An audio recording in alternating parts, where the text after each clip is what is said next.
Tuhmul Fatihah. Bismillahirrahmanirrahim. Ar-Rahmanirrahim. Maliki yaumiddin.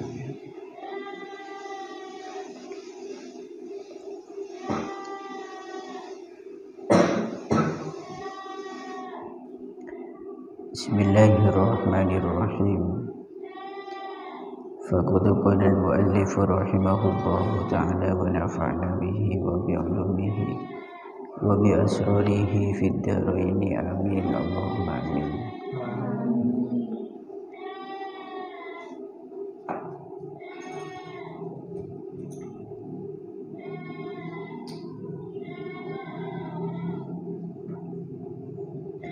Bismillahirrahmanirrahim. Fa idza faragta minal wudu fasubbal ma'a ala rasik.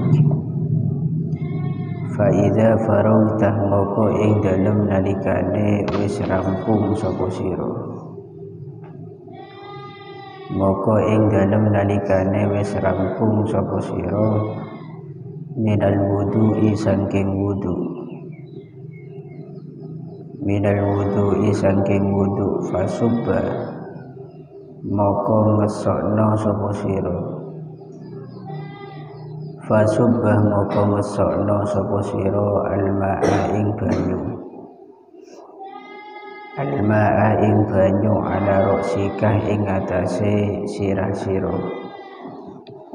Ala ra'sika ing atase sirah sira. Wal mu'tamadu utawi kaul mu'tamad iku annal afdalah sak temene kang luwih utama. Iku annal afdalah sak temene kang luwih utama ba'da faragil wudu'i ing dalem sawise rampunge wudu. Ba'da faragil wudu'i ing dalem sawise rampunge wudu iku anta ta'ahada yento niti-niti sapa sira. Iku anta ta'ahada yento niti-niti sapa sira ma'atifakah ing pira-pira lempit-lempitane sira.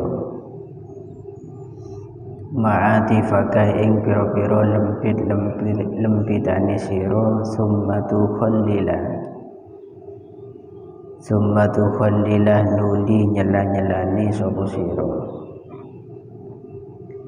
Nuli nyela-nyelani sapa sira rasakah ing sirah sira.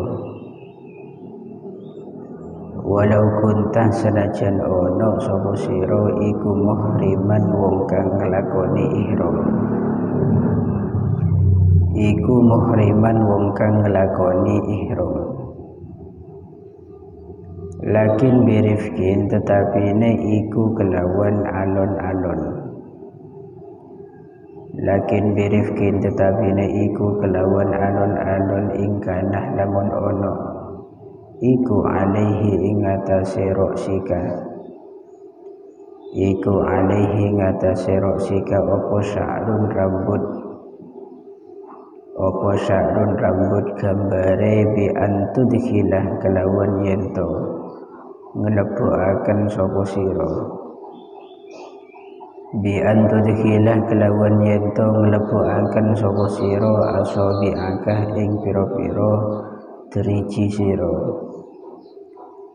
Asabi akah ing pira-pira driji sira al asyrotah kang 10. Al-asyrotah kang 10 fihi ing dalem roksika. Fatasyarraba moko nyresep. Fatasyarraba moko nyresep biha kelawan asabi'aka. Biha kelawan asabi'aka opo usuluhu. Opo usuluhu piro-piro po'e sya'rin. Apa usuluhu piro-piro po'e sya'rin. Kama kaya keterangan qalahu kang dawuh ing ma sapa Ibnu Hajarin Imam Ibnu Hajar. Summa tudlikahu nuli gosok summa tudlikahu nuli gosok sapa sira ing roksakah nuli gosok sapa sira ing roksakah salasan kelawan ping telu kama kaya keterangan qalahu kang dawuh ing ma sapa Syekhul Islam fit tahriri ing dalam kitab at-tahrir.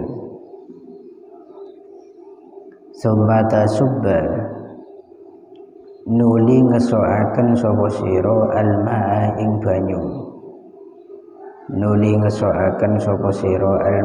ing banyu ala roksikah ing atase sirah sira salasan kelawan ping telu wa anta halih utawi sira fi awwali ma ing dalem kawitane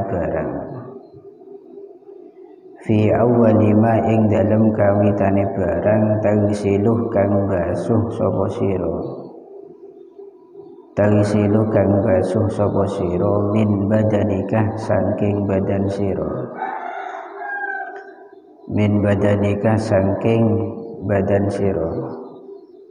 iku nawin wong kang niat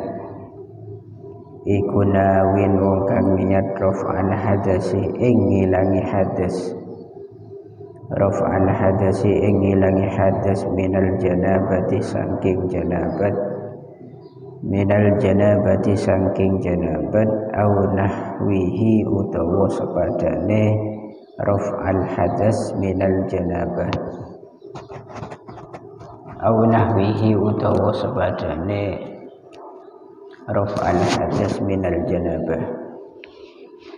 Bismillahirrahmanirrahim. Fa idza faragta minal wudu'i fasubbal ma'ala ra'sik. Kemarin sudah dijelaskan bahwa cara mandi yang baik itu adalah jangan langsung mandi, yaitu dahulukan terlebih dahulu sebelum mandi, yaitu melakukan wudu. Kalau nanti wudu sudah selesai, maka tuangkanlah air di atas kepala. Ini caranya demikian. Berarti pertama kali kita mandi itu bagian atas kepala yang kita siram. Namun menurut pendapat yang mu'tamad, annal afdala ba'da faragil wudu, cara yang paling utama yang harus dilakukan oleh orang yang mau mandi setelah selesainya wudu adalah antata'ahada ma'atifak, yaitu meneliti bagian lempitan-lempitan dari tubuhnya. Perhatikan mana lempitan yang ada pada tubuh. Contoh seperti daun telinga, itu kan banyak lempitan.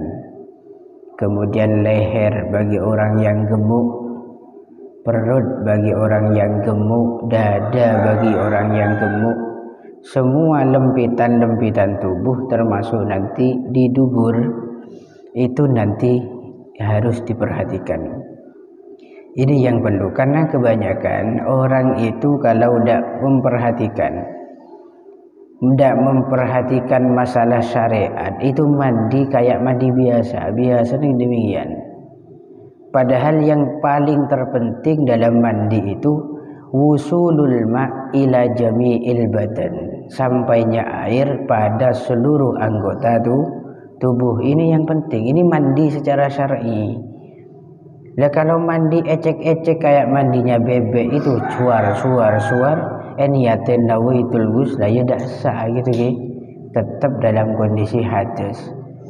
Semua yang harus kena air itu termasuk bagian lempitan-lempitan tubuh.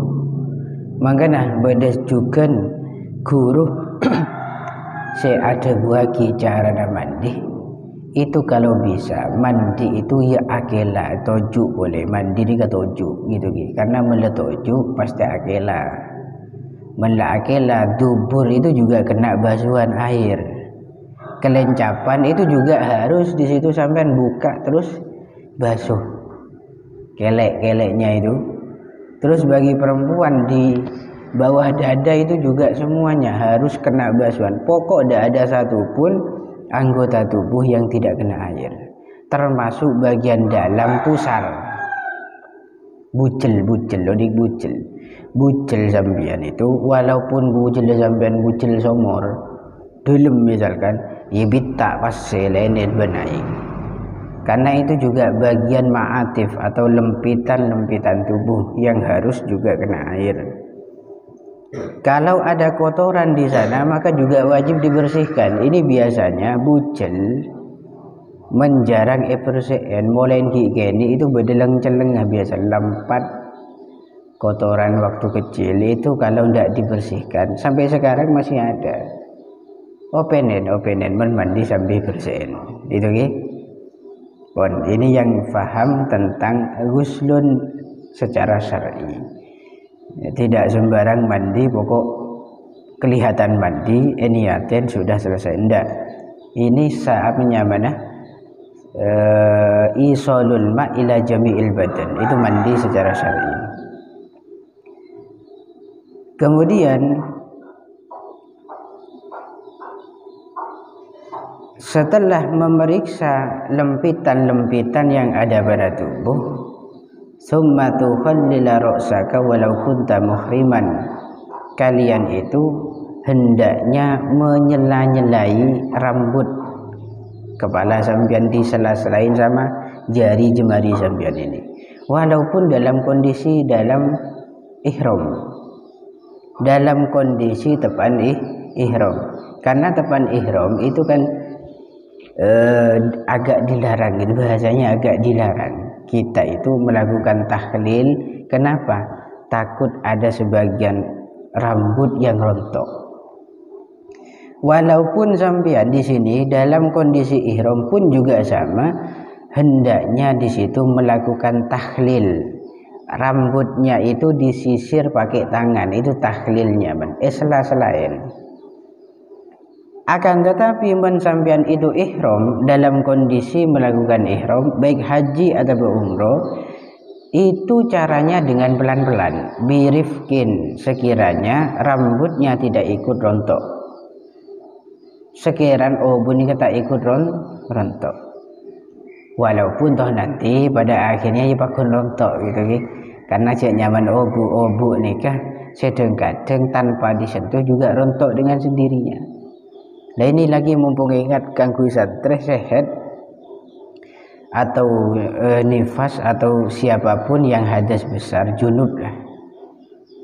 Jangan sampean itu terlalu fanatik tentang masalah hukum ketidakbolehan menghilangkan bagian dari tubuh sampai merubah hukum makruh menjadi haram.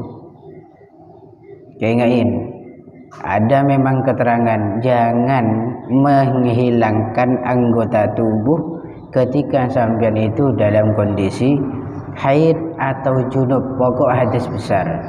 Kenapa? Karena nanti di yaumil qiyamah bagian tubuh yang hilang sebelum disucikan itu akan datang kepada sahibnya, pemiliknya untuk minta disucikan. Itu memang ada, keterangan itu memang ada. Tapi jangan divonis haram. Ini bahaya. Haram kanggo orang yang hadas rajah menghilangkan bagian dari tubuh. Apa bagian tubuh? Banyak, termasuk rambut, kuku, terus kolek misalkan ketok pun sampean. Itu makruh. Lebih baik jangan. Bahasanya lebih baik ya jangan, bukan haram. Ini nanti kalau dihilangkan dosa ya ndak. Maka namanya ngaji ke ngaki saungguan. Karena beda-beda tipis. Tak oleh ni kan beda dua macam. Tak oleh lebih baik jangan, beda tak oleh kudu tak oleh. Perintah itu juga beda dua, lebih baik lakukan dengan harus dilakukan. Karena beda sunnah dan beda wajib. Ini kalau kita tidak terlalu memperhatikan, bisa terbalik-balik nanti hukum. Contoh misalkan lagi kunut. Kunut subuh itu kalau sampean jadi guru yang ekstrim, ngamukan dadi guru, pokok kudu tahu kunut. Santri kudu tahu kunut, mentak tahu kunut payah pokok. Misalkan demikian prinsip sampean. Itu sampai ngajarin kepada santri, kaki cong tak bisa kunut, tak sah sebun kaki. Dak remah bojong sebul bila. Mentak tahu kunut. Saya nggak tak sah. Kata-kata tak sah itu sudah menvonis bahwa kunut itu labudda minhu, tidak boleh dihilangkan, berarti wajib kunut. Padahal kenyataannya kunut sunnah, bejeng tak kunutan juga sah saja. Jadi begitu, ini bermula atau berangkat dari pemahaman yang salah. Ngaji kitab sampean kudu memperhatikan betul, takut beda qayyid di sana atau ada dilalah mengarah ke haram, apa hanya makruh, wajib apa hanya sunnah, itu harus sampean perhatikan. Pun ini jangan sampai menganggap menghilangkan bagian dari tubuh depan hadas besar itu haram. Tidak, itu cuma makruh, boleh-boleh saja. Oleh tak apa. Tapi lebih baik jangan. Pun ini bagi orang yang ihram itu tetap disunnahkan tahlilu ra'sik, menyela-nyelai kepala, tapi dengan cara pelan-pelan. In kana alaihi sya'run, apabila di atas kepala terdapat rambut, beda ubun mentada ubun, ya jangan tahlil. Buat apa tahlil? Wong di situ nyela-nyelain biar air itu sampai pada pangkal dari setiap rambut ini, biar nyampe ke kulit juga. Makanya salah-salahin mentada ubun ya apa langsung seram suar langsung depak piaing gitu. Ini kalau ada rambut. Bi antudkhila asabi'aka al-ashrata ra'sik fa fihi fatasharraba bihi usuluh. Caranya nanti ketika tahlil, jari jemari yang 10, ini 10 berarti semuanya itu dimasukkan ke atas kepala. Selain pun kalau punya rambut kata tadi, maka nanti air yang ada pada tangan ini akan diserap oleh akar daripada setiap rambut, usuluh kama qalahu Ibnu Hajar, sebagaimana yang telah disebutkan oleh Imam Ibnu Hajar. Kemudian selestarin tahlil, maka nanti kita diarahkan untuk dalkun atau idlak. Apa itu idlak? Menggosok kepala sebanyak 3 kali. Gusek, cetak ni ke gusek sebanyak 3 kali. Ini sebagaimana keterangan yang disampaikan oleh Syekhul Islam Zakaria Al-Ansuri dalam kitab tahrirnya. Kemudian ini cara yang paling utama lagi. Man aslina sampean mandi juar wis pokok rata aing itu sudah selesai. Marilah socek. Ini diberikan sampean cara yang paling utama. Dia masih mapan caranya. Ya kayak tadi itu. Lastari nikah baru tuangkan air di atas kepala. Nah ini baru sudah menuangkan air di atas kepala sebanyak 3 kali. 3 kali kalau kena. Biasanya sampean mandi berapa kali? Ku tak terhitung. Zuar. Wa anta fi awwali ma tagtasilu fi badanika nawin raf'al hadisi minal janabat. Dan kalian ketika awal membasuh bagian tubuh dari badan kita itu dalam kondisi sudah niat. Niatnya apa? Menghilangkan hadas, yaitu janabat atau selainnya. Nawaitul ghuslah li raf'il janabati, misalkan li raf'il hadasil haidih atau li raf'il hadasin nifas atau li raf'il hadasil akbar lillahi ta'ala. Saat membasuh atau menuangkan air nyampe pada anggota tubuh pertama kali, di situ kita niat.